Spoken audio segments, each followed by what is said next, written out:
pagi, siang, sore, dan malam. Jadi terima kasih pada waktu dimana dan kapan saja teman-teman boleh klik, boleh masuk video saya pada saat ini di channel saya Stefan D. Kasimir. Jadi pada saat ini saya membuat video yang kedua.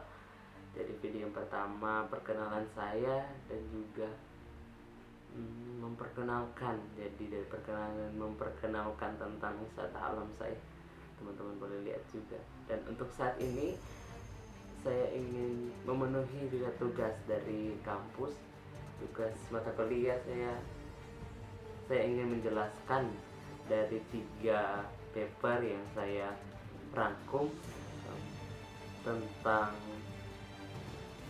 materi dari teknologi informasi. Oke, jadi saat ini saya akan langsung saja menjelaskan tentang paper atau materi yang saya sudah rangkum. Jadi untuk pertama itu main computer symbiosis. Ini adalah sebuah karya yang dituliskan oleh J.C.L. Licklider. Jadi simbiosis komputer manusia.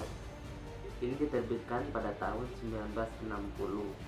Makalah ini mewakili apa yang sekarang kita kenal dengan fundamental atau teks yang mendasar atau teks kunci dari revolusi komputasi modern. Jadi ini adalah satu dasar atau suatu kunci dari komputasi modern. Lewat pembahasan atau visi yang dicetuskan oleh Licklider, ini adalah suatu hubungan komplementer simbiosis antara manusia dan komputer pada waktu yang potensial di masa depan. Jadi menurut beberapa orang, diantaranya dikhususkan bahwa Licklider ini membayangkan sesuatu yang melampaui batas. Diharapkan juga ini,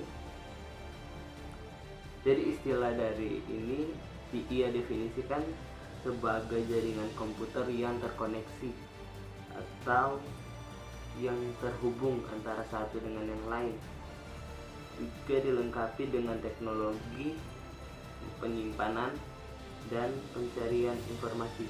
Jadi dalam prasyarat dari simbiosis komputer manusia ini ada yang namanya pusat berpikir atau pusat pikiran, simbiosis antara hubungan simbiosis komputer dengan manusia.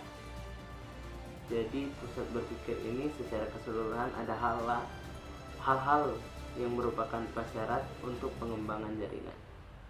Jadi itu intinya dari apa? Diharapkan juga ini adalah menjadi suatu hubungan antara user atau manusia dengan network atau komputer. Selanjutnya tentang communication network. On distributed communication network atau tentang komunikasi terdistribusi. Ini adalah suatu jenis makalah juga yang disipkan atau yang ditulis oleh Paul Baran pada tahun 1964. Jadi kurang lebih bentuk-bentuknya ada saya tampilkan. Jadi ini adalah komputasi yang terdistribusi. Artinya ini adalah bidang ilmu komputer karena lewat jaringan pengantar jaringan komunikasi terdistribusi menjelaskan penggunaan rute yang berlebihan dan blok pesan untuk mengirim informasi melalui topologi jaringan terdesentralisasi antara komputer yang satu dengan komputer yang lain dan banyak lain sebagainya. Bukan juga suatu komputer karena ini adalah satu dari 11 memoranda yang berisi jaringan sistem komunikasi data digital yang diusulkan berdasarkan konsep jaringan distribusi. Jadi secara khusus memorandum di sini diarahkan untuk memeriksa penggunaan redundansi sebagai salah satu sarana untuk membangun sistem komunikasi. Pada tahun 1970-an itu juga ini digunakan sebagai sistem komunikasi untuk menahan serangan musuh yang berat-berat. Jadi makalah Baran ini diterbitkan untuk dikonsumsi oleh publik, khususnya teknik di IEEE atau Emphasis on Communication System.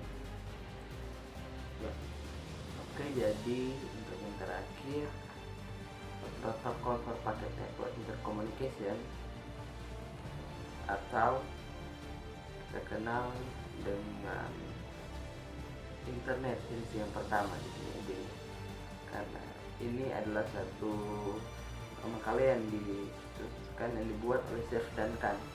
Jadi pada edisi pertama cetak dalam artikel ini, yang terpenting dalam perkembangan internet, program kontrol transmisi atau TCP. Jadi dalam makalah ini menyajikan desain filosofi protokol yang mendukung berbagai sumber daya jaringan packet switching.